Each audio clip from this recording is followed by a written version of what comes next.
Got my video cameras on the Jeep working. This is the backup camera. Hit the button here. This is the front camera looking at the garage door.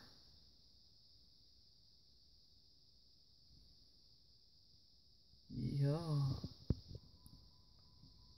This is the front camera right here on the front bumper of the Jeep.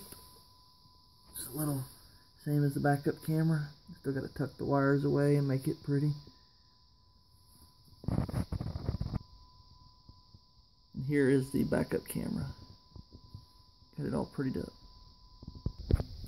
And up under the dash here I installed 2 new lights. This will be for the future floodlights on the rear. And this is for the front floodlights.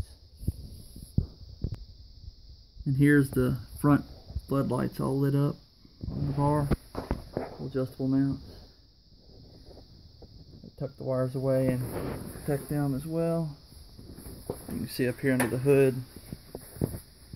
Got to pretty it up too, but I have the relay installed. Ground, power. And I pulled a 4-conductor jacketed wire here, cable I should say, through the firewall. And that's what's got the control for the relay, the power and ground for the front camera, and then a future controller in the 2015 Jeep Wrangler Rubicon.